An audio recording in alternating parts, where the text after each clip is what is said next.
Hi guys, I hope you're doing well. I also hope you feel special because I am filming this right now and it is not even 6 in the morning. Kind of ridiculous, but I know I have a super busy day ahead and I won't have time to film one later, so I had to do it now. And if you're wondering, yes, I did get glasses and I was expecting it to be like, and in 2014, God gave Shay sight. But no, that's not how it went. I put on my glasses and I was like, whoa, things still aren't clear. This is weird.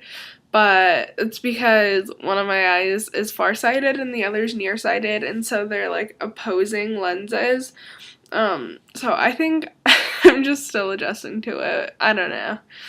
I can really tell you. Everything's been really crazy lately, so I'm just like, okay, if you say my eyes need to adjust, I'll give them time to adjust. I'm talking about something else today, and that is living gluten-free, which is actually the topic for my research paper in English class, and it's also something I've had to do in the past because I've had some tummy issues, and all the gastroenterologists, they're like, oh, try going gluten-free, you're probably intolerant. So a few times I have had to go gluten-free, and no, it did not help me, but it was an interesting experience, and now I can tell you guys about it, right? First of all, there is like a really distinct taste with gluten-free food. And not all of it is nasty, especially after you eat it for a while. You're like, oh, this stuff is pretty good. But then it's like when you go back to a normal diet and you eat something gluten-free for the first time after that, you're like, oh, man, this is nasty. Like, how did I eat that before? Depends on what you're eating. But a lot of the things have a taste that's really distinct that you grow to acquire the taste for. It's just like one of those things, wow, doesn't that sound so fancy? You grow to acquire the taste for it. Alright. It's not the time to do my accent, which I like to think is Aussie, but my sister always tells me is British, and I'm like, no, it's not. But, we'll break that out in another video. You can see if I can hold an accent for a whole video, which the answer is no, I can't. I'm not that talented. Basically, gluten-free food was made because there's a disease called celiac disease, and it's when your body can't eat gluten. Like, it literally can't, because if you have this disease and you eat gluten, then your body starts attacking the inner lining of your small intestine, and then the result of that is your body doesn't soak up nutrients anymore, which obviously is a big deal because you need like proteins, fats, you need fat-soluble vitamins, so A, D, E, and K. Don't I sound fancy knowing what those are? That's because I'm in foods this semester, and we had a study, a study on nutrition.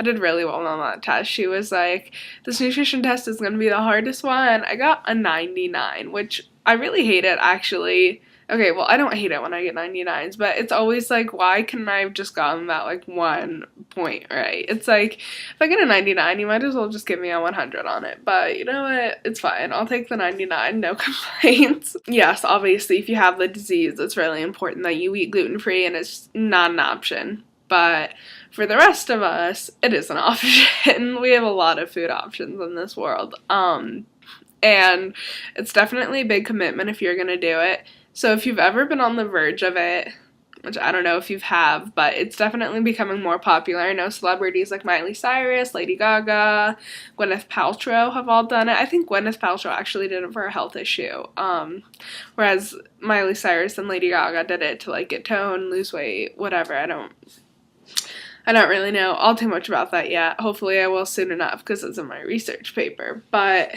I know they're definitely kind of endorsing it. Like, it's not like they're paid or anything, but it's always like when you hear about celebrities doing some sort of a diet, you're like, oh, like, wow, I want to try that. Or sometimes. But this definitely is not like a fad diet that's gonna go away really soon. This I wouldn't even call it a diet in general. It's a lifestyle. It's a definite lifestyle change because everything has to be revolved around it. It's not like you can be like, oh, I'm gonna go get a snack, because gluten-free snacks like, obviously you can eat, like, fruit and veggies that's gluten-free, fine, but you can't be like, oh, I'm gonna go get a granola bar, because it has gluten in it, and if you don't even know what gluten is, I probably should have said this a long time ago, it's wheat, and I know there are proteins, like, in the wheat, this also happens in barley and rye, that, have gluten, and that's celiac disease people also can't have those, because they have the proteins that attack the, well, okay, those proteins don't attack, don't worry, you're not gonna, like, eat a gluten-free bar and have proteins attacking you. Those proteins trigger the attackers in their small intestines. So, it's no big deal if you don't have that.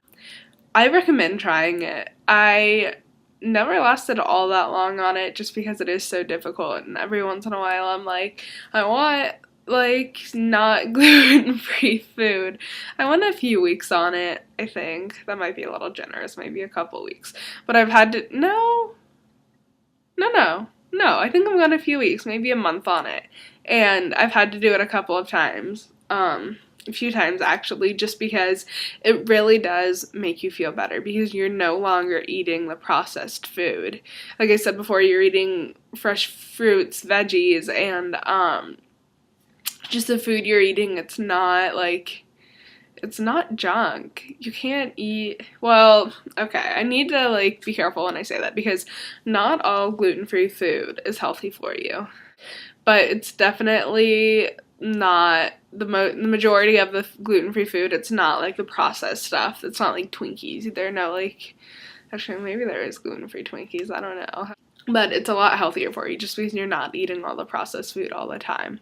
So if you're ever on the verge, you want a big lifestyle change, I mean, it's not that big. It's not like you're moving to Tokyo or something. But if you're ever on the verge of it, if you sound interested, I definitely recommend looking up more about it. I'd love to even do another video on it and talk more about it because it's a really interesting subject, and every day I'm learning more and more about it because of my research papers. So hopefully I'll be a gluten-free connoisseur. Oh, there's my accent again. So I'm going to talk more about it with you guys. If you have any video requests, leave it in the box below, and I'll see you guys later. Bye!